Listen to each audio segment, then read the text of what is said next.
Good morning guys! Sabado ngayon. We don't have any plans. Hindi kami lalabas. Kasi ang lamig guys. Ang ganda ng weather na pang chill lang sa bahay. Ang dami ko din kailangan asikasuhin. Tapos si Dan may football mamaya. Nasa TV lang. Kasi sa China maglalaro yung team niya.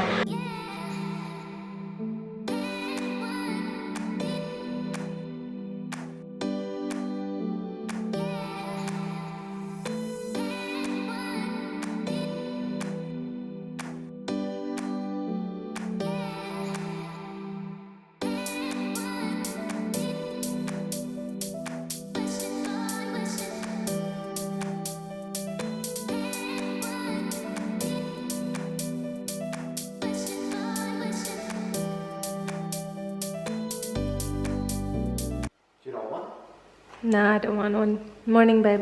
Good morning. Morning, people. He's making his avocado on thins again. May nagtanong sa akin kung ano brand nito. Tip Top. You know? Tip Top sandwich thins. Ganda nito, guys. Ayan. Ayoko na niyan. Ay! You know what? Magluto tayo ng bagoong rice. Pak! Bagoong rice. Nakita ko nanonood ako ng vlog ni kanina, ni Chris Lumagi, and yung Mother's Day niya na vlog.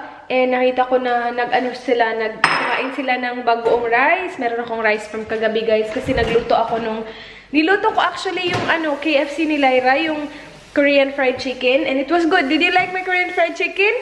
That last night? Yeah? That was good. That was good. Masarap, guys.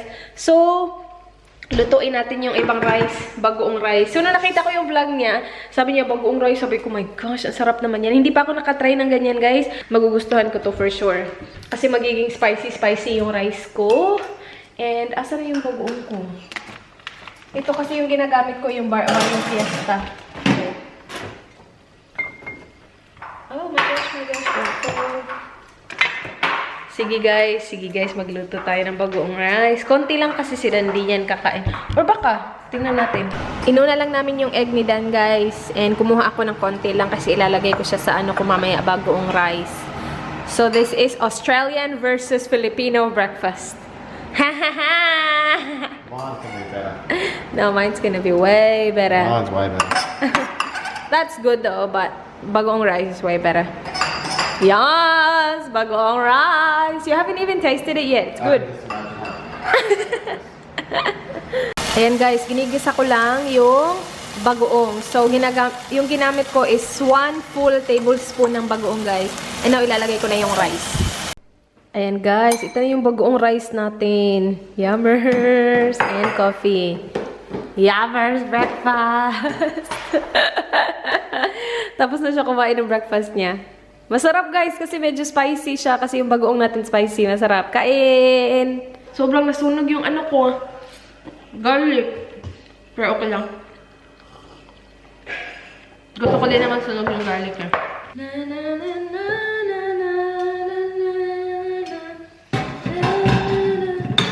You look perfect tonight.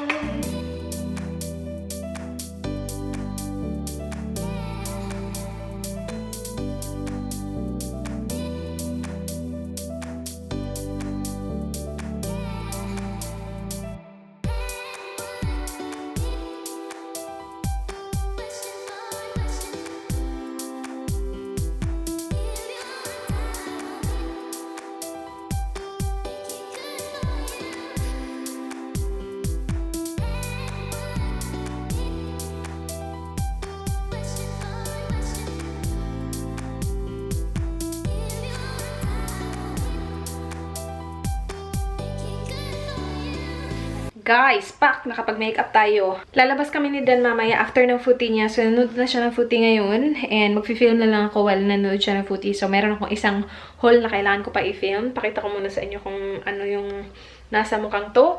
I used again the Ordinary Colors Foundation, guys. Ito, sobrang ganda nito sa skin. As in, my shade is 2.1Y medium yellow undertone. 2.1Y. Yan yung shade ko. And then, concealer is the Wet n Wild. Ito. Hindi ko alam kung bakit binalik ko siya sa box. Pero, yung shade ko is 84 2B. Medium tony. I think nagamit ko na to.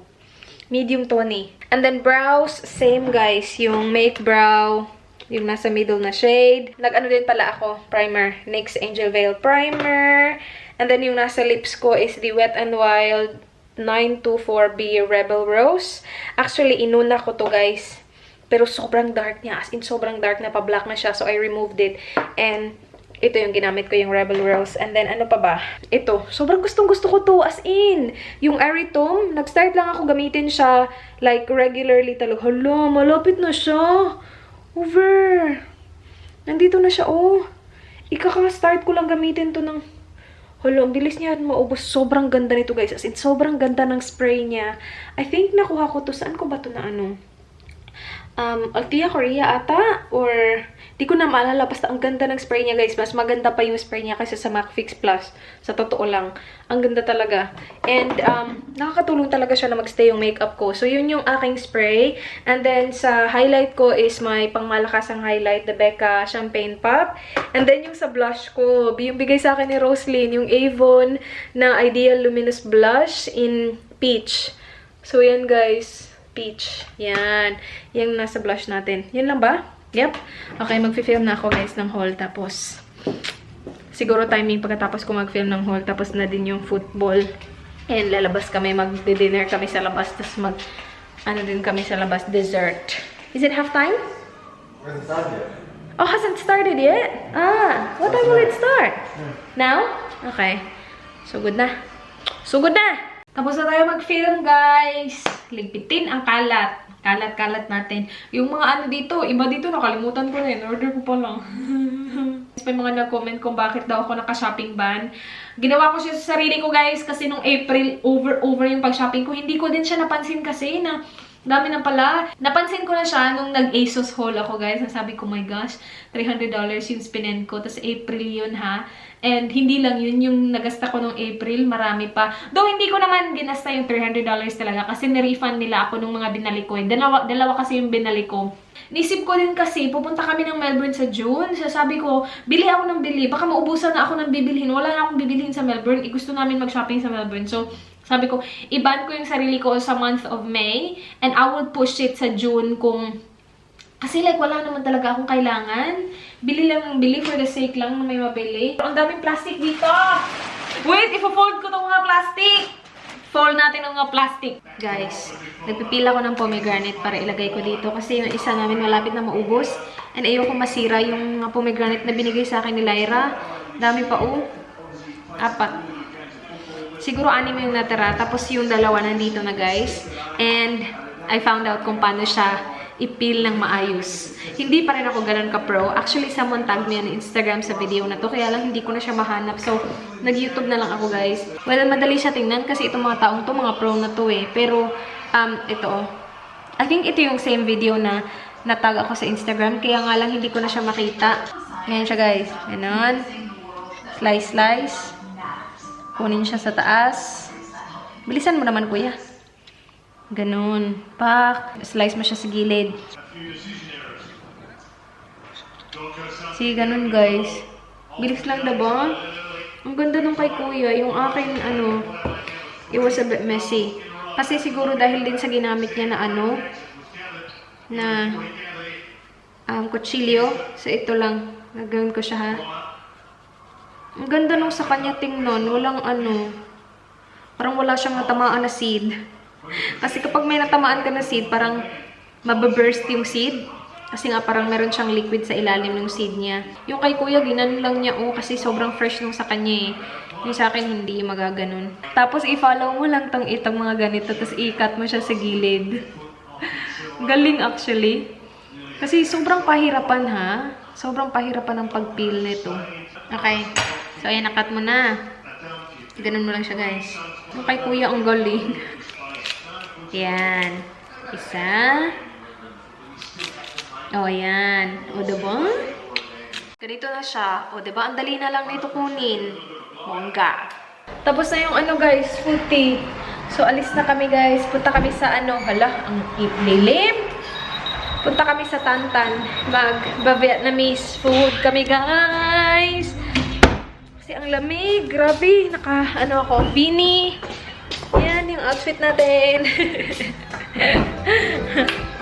Pa-outfit city na kami, guys. Malapit na kami dun sa Tantan restaurant.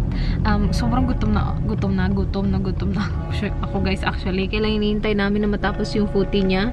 Iba na talaga kapag may asawa ka na, nakakaloka na. Kasi kailangan mo din i-consider yung mga ano niya, diba?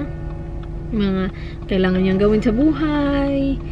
Gutom na ako kanina. Pero nag-snack naman ako ng pomegranate. Kaya lang nung malapit na matapos yung game, kahit nagutom na ako, hindi na ako kumain kasi alam ko na kakain din naman kami. And then after namin kumain sa Vietnamese restaurant, we will go to where? Dessert story. Dessert store. Asian desserts. Yum. See? Yan pa. Yum. Di ko naman yan gusto. Pero gusto niya, so pupuntahan namin. Hindi ako mahilig sa mga dessert, hindi ako mahilig sa mga matatamis, pero gusto niya eh. Dito kami, guys. Tantan. Wait, kita niyo ba? Diyan, Tantan. Dito. Ito na. Ito na pala. Let's go. Dito na kami sa loob, guys. Nag-order ako ng Vietnamese coffee. Akala ko yung gaya nung nasa Mr. Viet na ready na siya. Ipa-filter pa pala, guys. Hintayin pa namin to na yan, yung nasa loob niya, hintayin mo na maano dito, maubos siya, malagay siya dyan, tapos ilalagay mo siya dito, guys. Iced coffee. Gusto ko lang naman na minom ng coffee. Bakit ang daming ganap, besh? Dito na yung aming pa. Oh, thank you. And combination rice. Ito yung totoong combination rice na masarap. Yung sa kabila kasi hindi masyado. And then meron din sabaw. Yummers. Uy, share tayo niyan, ha. Huwag mong angkainin yan. Where are we going? Hello. Magde-dessert na kami, guys. Tapos na kami kumain. Happy. The bear is happy. Dessert kami kasi gusto niya mag-dessert. Wala akong tripod. Ang lamig, grabe. Red bean. They're not pork. Red bean. Dito kami sa isang Asian shop, guys. Dito lang sa Goodyear Street. The pork ones are beef. Kasi, hinihintay namin na maano siya. Buwaba muna siya kasi magde-dessert kami. Ano yan? Do you want that for your dessert instead? Buang! That looks good. The green one? Yeah. Hanap ako ng pork bun. Kasi naubusan na ako. What's that? That's a pork bun? That's expensive though. Ang laki naman yung pork bun na yan. Oh, babe! Oh! There's vegetarian. Nasa ano pala? Nasa bottom. Kasi yung tinignan namin yun eh. Red bean pala yun. Dito tayo sa area na gustong-gusto ni Mister. Ito oh. Sarap nito, guys. Naalala ko, binigyan ako ng ganito nung classmate ko nung college. Alvin, I miss you. Bakla. Sarap niyan. Ano na? Ano na? Baka masira yan, ha? Joke. Joke. Guys, tingnan niyo to. Pomegranate. Pero ang ganda din naman niya yung tsura niya. Ang laki din. $4.99 each. So, $5 each. Pero nakalibre kami. We got it for free, babe. From Tony. Are you texting Tony? Texting si Tony. Guys, tingnan niyo yung ko. Goods ko. Do it again.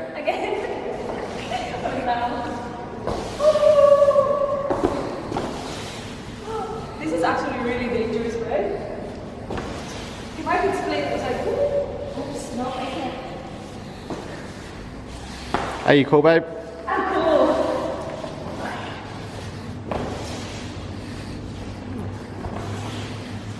my gosh, that's so scary. What's your outfit? Outfit of the night. Outfit of the night. Saturday night outfit.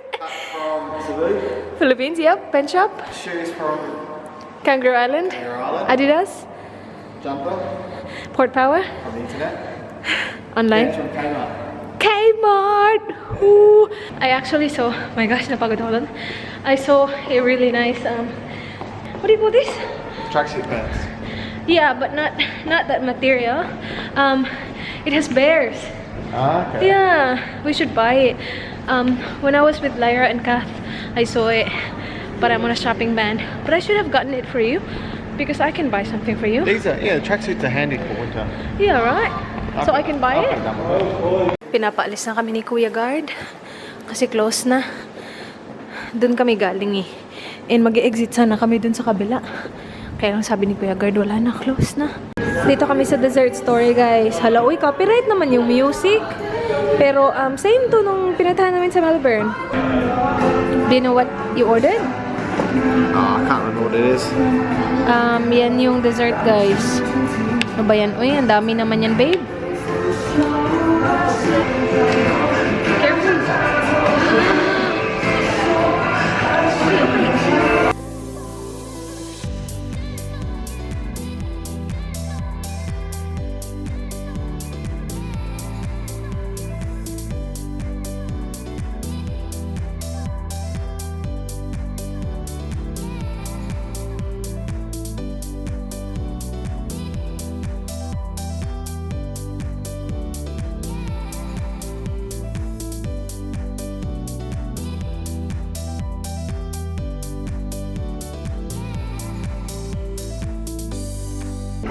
Ubus. Pak. Yummer. Nanood kami ng royal wedding, guys. Nice.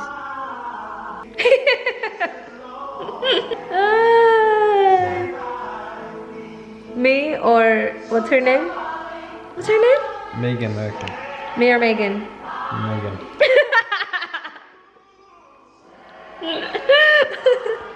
Sabi niya kanina, me or Prince Harry? Sabi ko, Prince Harry. Megan? Megan. She's so pretty there. Well, she's so pretty. Ganda ng makeup ko, ha? My makeup looks good. The Ordinary foundation. I-close ko na daw yung vlog. Anyway, i-close na namin yung vlog. Panonoorin lang namin to. Thank you so much, guys, for watching. Please like this video if you enjoyed. Please subscribe if you haven't already. I hope to see you guys on my next one. Send chocolate. No I chocolate. need chocolate. Hoy, you just ate. We have no chocolate at home. We do. Inubos niya lahat. You finished it all. Send chocolate and I'll promote your channel. Are you serious? Please. Please. No, joke lang yun. That was a joke. Okay. Okay. Bye, guys. Good night. Be good. Mwah. Be good. Or be good at it.